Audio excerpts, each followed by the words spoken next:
Essa história começou lá com o Rick, entrevistei o Rick várias vezes, inclusive, conversei com ele várias vezes, o Rick Azevedo, né, com o desespero dele de ser uma pessoa escravizada, né, pela escala 6x1, e aí começou, ele soltou, foi meio sem querer, né, ele soltou e de repente o negócio incendiou, né, incêndio no canavial, né, foi o Rick. Mas, e aí, ele acabou entrando para o PSOL, a direção do PSOL meio que se apropriou do andamento dessa dinâmica da PEC, e a gente viu já uma entrevista da Erika Hilton agora, que é quem assinou a PEC, ela que é deputada federal, na CNN semana passada, que nos causou espanto, confesso. Porque assim, para a esquerda radical, aqui, essa casa é uma casa, originalmente, agora é o Farol Brasil, mas era o canal Jones Manuel, tem uma ligação com o PCBR, com toda a esquerda radical, é a luta principal no país nesse momento. De fato, concordamos com você, não há nada mais importante do ponto de vista dos trabalhadores do que essa luta da escala 6x1. Aí a Erika Hilton vai lá, escala 6, fim da escala 6x1, por uma escala 4x3. E a Erika Hilton dá uma entrevista na CNN, já entregando a reivindicação da escala 4x3, trocando pela escala 5x2. Como é que você vê essa questão? 4x3, 5x2, 6x1. O meu caro Mauro, eu sou fundador do PSOL. Se você for pegar a lista lá dos 6 primeiros que assinam o PSOL, você vai encontrar figuras que algumas eu prezo, todas eu prezo muito. Chico de Oliveira, já não está mais entre nós, tá certo? Milton Temer, do Rio de Janeiro. Está sempre aqui com a gente, uma figura, né? 86 anos, Ricardo, é uma figura. Isso aí. Paulo Arantes. Isso. Carlos Nelson Coutinho, infelizmente já morto, do Rio, você certamente conhece. Leandro Conder. Nós 6, foi um longo processo de discussão que nós fomos convidados a entrar no PSOL, e nenhum de nós queria, porque a gente já tem janela rodagem partidária, né? Eu sou um intelectual, todo mundo sabe, eu prezo muito a universidade, eu me dedico à universidade, eu podia estar aposentado desde 2010 com salário integral, trabalho sem parar até hoje, e trabalho porque gosto. Um dia me perguntaram quando você vai parar de dar aula. Eu falei, nunca, porque se eu parar de dar aula eu vou morrer. Então eu prefiro viver, e eu gosto de viver, tá certo? Então eu quero viver mais uns 30 anos. Tô nessa. Como materialista é uma aberração, né? Mas por certo, eu nunca perco o humor, viu, Mauro? Se eu perder o humor, é porque a coisa tá feia, né? Então, veja, fundamos lá o PSOL, né? Embora eu não seja um militante full-time do PSOL, como não fui dos 20 anos que tive no PC, só fui militante full-time no período ainda da ditadura, que é outra história, tá certo? E por 4 anos, mais ou menos, né? Muito bem. O PSOL está repetindo a tragédia do PT. O PSOL nasceu, tá certo? O Congresso foi do Rio, acho que foi 2005 ou 2006, agora não lembro. Lá estávamos, assinamos lá, por isso que eu digo, nosso nome aparece no início lá. Eu não digo isso para dizer que eu sou dono do PSOL, hein? Não sou nada no PSOL. Mas eu estou no PSOL desde o início. Eu podia ter falado, não, fico aqui em casa, que tá bom aqui, ou fico nas lutas sociais, como eu fico. Vamos lá. Era importante naquele momento, porque vocês bem sabem, o PSOL foi uma parte grande da esquerda do PT e outros setores, né, que geraram o PSOL. O PSOL está repetindo a história do PT. O núcleo majoritário do PSOL hoje é um puxadinho do PT. É simples assim. E com gente nova que é troglodita, que bate duro. Sabe assim, inspiração camarada Stalin, na porrada, entende? Entendeu? É assim. Então, vamos votar? Vamos. Mas não vamos discutir, não tem que discutir, é votar. Como eu tenho, sei lá, 8 parlamentares, o outro grupo tem 5, por hipótese, os números devem ser parecidos disso, então vamos votar, eu ganho todas. E não tem discussão. Eu não vi a fala da Hilton, da Erika Hilton, mas veja, eu sou capaz de entender, claro, que o empresariado vai fazer uma guerra nesse país contra a jornada 4.3. 4x3. Vai fazer 4x3. Vai fazer uma guerra. Mas se eu falar que eu vou topar o 5x2, eles já vão falar, então fica mesmo 6x1, ou vamos para o 7-0. A classe trabalhadora. Eu peguei aqui, minha companheira mora aqui perto da Vila Andrade, que pego a Marginal, um longo trecho aqui, passo pelo Parque Burle Marx e tal. Ontem de noite, chegando de viagem, Eu vi pelo menos uns 5 ou 6 motoqueiros com alto risco de vida aqui. Eu fiquei torcendo, não quero chegar hoje, descansamos o fim de semana, com calma, pelo amor de Deus, não quero ver um trabalhador, não sei como você vê em toda esquina. No dia anterior eu já tinha visto um acidente 7.0. Os trabalhadores meninos, eu digo trabalhadores aqui no masculino, porque o motoqueiro é uma categoria prevalentemente masculina. Quando você vai para a entrega de bicicleta, você tem gente um pouco mais jovem e tem um pouco mais de mulheres, mas o motoqueiro é majoritariamente, por dados empíricos, né, masculino. Morre mais de 1,1 por dia em São Paulo, eles trabalham... Sabe o que é a jornada 7.0? Em média, qual é a jornada de um trabalhador desse? Em média, há muitos anos eu pesquiso isso, desde o Privilégio da Servidão, que eu publiquei em 2018, até depois uma edição nova em 2000. O Privilégio da Servidão tem a felicidade de estar saindo esse ano na Holanda e na Inglaterra e no ano que vem nos Estados Unidos. Então, né, claro que são os leitores de esquerda que nos leem, que nos convidam para publicar. São coleções críticas, marxistas, inclusive, várias delas. Muito bem. A jornada desses trabalhadores, média, é 10, 12, 14 horas por dia, se você incluir o tempo que ele espera. Eu entrevistei uma vez um motorista de carro que ele disse que ele trabalhou, o máximo que ele trabalhou um dia foi 20 horas num dia. É brutal. Então, se você veja, não faz sentido isso, e ele não tem nenhum direito, se ele se acender. Se um motoqueiro desse se acidenta e morre, ele não ganha nem o caixão para a família dele. Vocês lembram daquele motorista de táxi que o ano passado foi atropelado por um Porsche indigente, de um desses burgueses, jovens burgueses indigentes e delinquentes, que arrebentou com o carro do taxista? Ele morreu e não ficou com nada, nem com o carro. Nem com o carro. Nem para a família o carro pode ficar. Então, agora, o que nós temos que ver? Esta que é a questão. O 5.2 não pode ser a nossa bandeira, porque aí eles vão manter o 6.1, alguém vai falar 7, por isso que eu falei, vamos para o 7-0. Entendeu? Todo mundo trabalha 7 dias, é bom. Porque aí tem o último ponto, Mauro. Tem um embuste aí. Mauro, você é autônomo. Ricardo, você é autônomo. Então você trabalha quando você quiser. Mas se você não for atender chamado 7 dias, você é bloqueado. Então, não é autônomo, é escravo digital. É outra coisa. Não, e aí tem uma questão, Ricardo, que eu queria tocar contigo, até para pensar uma definição tua, que é o projeto do governo Lula para os trabalhadores de aplicativos, que é um projeto claramente inspirado pelo Uber, né, ou pela Uber, e na qual ele prevê, você falou, para os empresários o trabalhador trabalharia 48 horas por dia. Mas no projeto do governo Lula, o trabalhador, em tese, pode trabalhar 24 horas por dia, né? Porque ele pode trabalhar 12 horas por dia no 99 e 12 horas por dia no Uber. E aí você vai dizer o seguinte, o governo Lula 3 tornou-se o governo do Partido da Ordem, né? E o Partido da Ordem é esse, da submissão do trabalhador a jornadas de trabalho sem fim, né? O Mauro, vou tratar disso sim. Só vou fazer uma pequena polêmica para um outro momento a gente conversar, mas não é nenhuma polêmica, é uma adição. O Lula 1 e o Lula 2 já foram o Partido da Ordem. Perfeito. Só que o 3 é o Partido da Ordem pela desordem, entende? Você vale tudo. É assintoso esse PL. Eu disse isso quando ele saiu, eu dei uma entrevista que rodou, saiu em 200 sites, na hora. É uma vergonha. O artigo 3 desse... É até difícil de entender como é que alguém com o passado do Lula, quer dizer, ele não esqueceu toda a vida operária dele. Claro que ele não esqueceu. Assim como você não esquece a tua juventude, eu não esqueço a minha, os nossos primeiros trabalhos, o que foi bom, o que foi... Ele não esqueceu. Esse PL diz no artigo 3 que o trabalhador de aplicativo é considerado autônomo. É um vilipêndio. Eu acho que você fez um debate lindo com os pesquisadores do meu grupo e depois com o meu grupo. Depois, se você tiver a mão no teu site, coloque o QR Code. É gratuito esse livro nosso. É um projeto que nós temos com o Ministério Público do Trabalho. Não, sua turma fantástica. Te entrevistei também sobre esse assunto, né, sobre o projeto do governo. Eu não podia na primeira, fiz na segunda. É um livro gratuito. Foi entregue, mais de 3 mil exemplares foram publicados gratuitamente. A Boitempo não...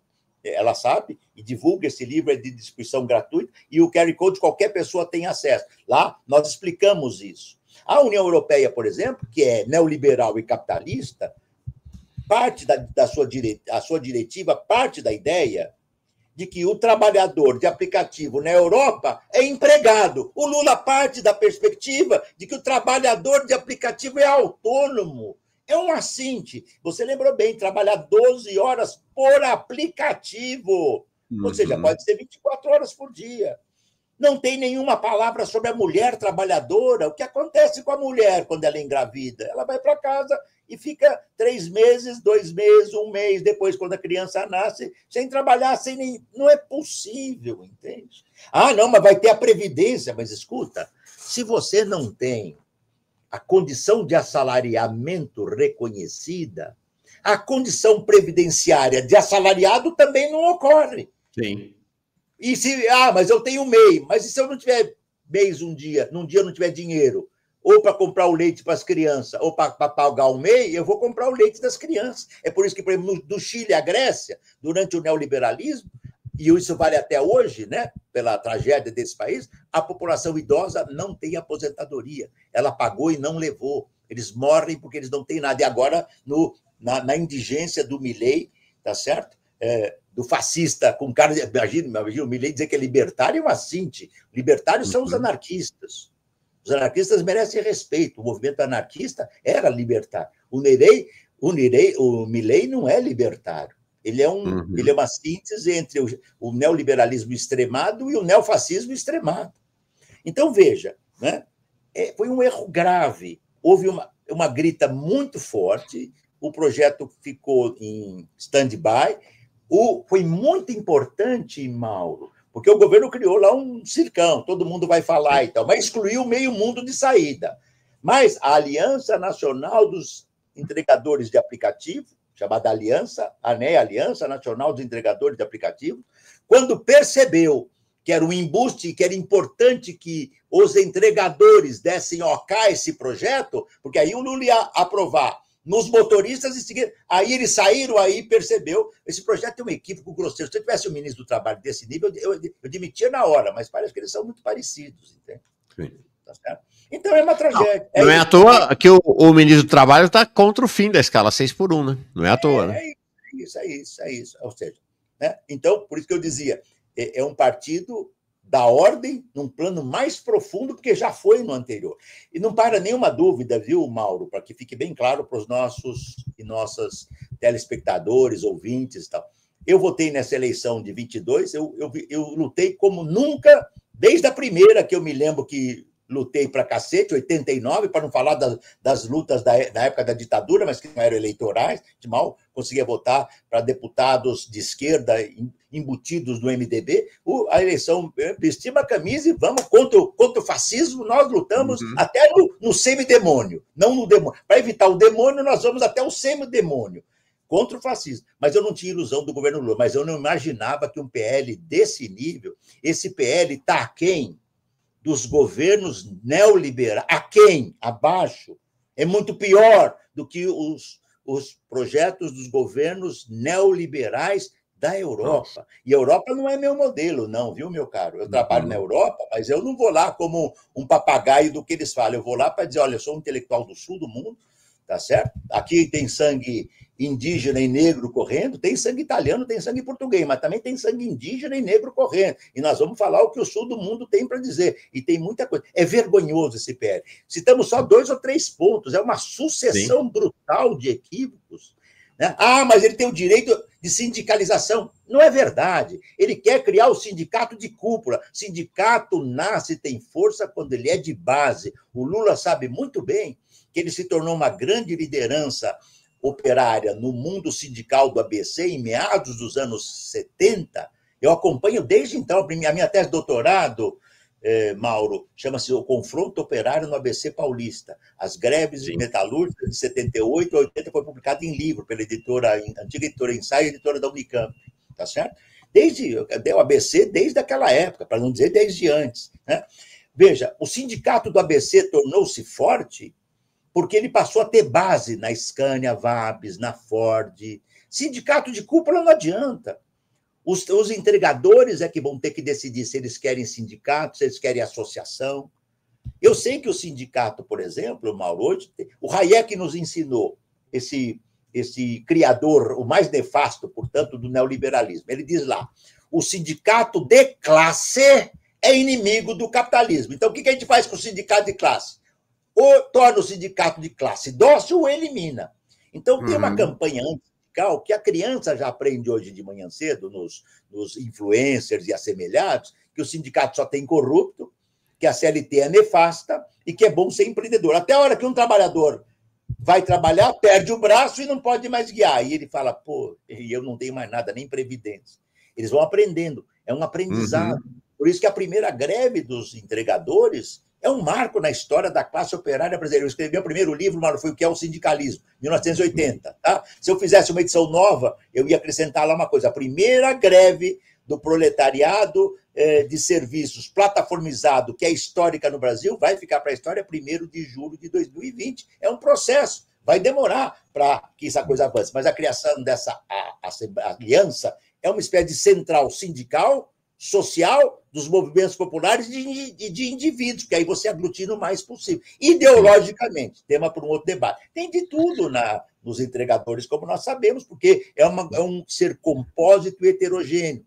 Tem ex-motorista, motoqueiro, tem ex-caminhoneiro, tem ex-operário, tem ex-empresário que quebrou. Uma vez eu entrevistei um cara que era um empresário, que ele estava na pandemia, ele dizia, a fábrica está fechada, empresário pequeno e médio. Eu estou trabalhando aqui porque pelo menos a fábrica está fechada. Não é fácil, tá certo? Vou aproveitar e fazer um comercial. Semana que vem a gente tem apoiado aqui no Manhã Brasil a pesquisa encaminhada pelo Observatório do Estado Social Brasileiro, da Federal de Goiás, que estão fazendo uma ampla pesquisa com trabalhadores e trabalhadoras na escala 6x1. Parece que a pesquisa chegou já a 200 municípios, umas 2.000 pessoas. Então, semana que vem a gente vai apresentar aqui em primeira mão, em caráter inédito, os resultados desta pesquisa, né, sobre as condições de trabalho efetiva. E olha aqui que dramático e ao mesmo tempo eloquente, Ricardo. O JCCC, sou motorista de aplicativo, estou rodando, mas parei aqui para mandar um abraço. A PL do Lula foi pior do que tudo que o Bolsonaro fez. Tá aqui. Muito bem, obrigado pelo colega. É inaceitável, por isso nós temos que dizer não. Recusamos em completo, de modo visceral, o fascismo do Bolsonaro. Essa indigência que nos leva ao inferno. Mas não aceitamos o partido da ordem, né, com cara de esquerda e alma conservadora que o governo Lula tem dominantemente feito. Não aceitamos. E nem se o pessoal fizer isso, não vamos aceitar também. O Felipe Marim fala, como somar o setor de call center, 36 horas infernais na luta pela redução da jornada de trabalho, quando os sindicatos maiores e ONGs se conformam com as 40 horas? Pois é, esse é o tema que o mestre Ricardo Antunes acabou de abordar. O Sérgio Alves... Só uma coisa, Mauro. Pressionar a burocracia sindical. Os diretores dos sindicatos não falam por eles. Tem que falar pela categoria. Perguntar, senhor presidente ou senhora presidente do sindicato, que negócio é esse de jornada, tá certo, mais ampla? Nós queremos reduzir, até porque, para ganharmos algo significativo, nós não podemos pedir o que o empresariado quer dar. Nós vamos, vários países do mundo, Mauro, vários países do mundo, Espanha, a mais recente, estão reduzindo a jornada intensamente. Então, se a gente pedir 5 por 2, já está dado. Nós não podemos pedir 5 por 1, porque aí eles não vão mudar. Eles vão dizer, não, 6, vamos fazer um 6 por 1 com os ingleses dizem assim, vamos esculhambar com fair play, entende? Vamos arregaçar com fair play. Não, nós temos que pedir 4 por 3 e olhe lá. Sabe por quê? O nível de tecnologia que o mundo atingiu hoje, inclusive o Brasil, daria para trabalhar 3 dias por semana, 3 a 4 horas por dia e o resto do tempo viver com dignidade. Porque se a tecnologia fosse para nos servir, ela seria um grande invento. A tecnologia não é uma criação do Elon Musk, Jeff Bezos e Caterva. A tecnologia é uma criação da humanidade. Quando o primeiro homem, a primeira mulher, lá no início da humanidade, pegou uma pedra e começou a lascar a pedra para fazer dela uma espécie de um algo para bater, uma faca ou qualquer coisa assim mais afiada para ele poder cortar os animais para comer, isso foi um grande invento tecnológico. Então, a jornada é 4 por 3. E se o PSOL né, majoritário não aceitar, ele que fique nos braços do Lula. Até um bom convite é que ele vá para o PT de vez. Vai o Boulos e todo mundo lá para o PT, vira ministro e deixa o PSOL com a sua história de ser um partido digno de esquerda. Porque, veja, não é uma questão pequena.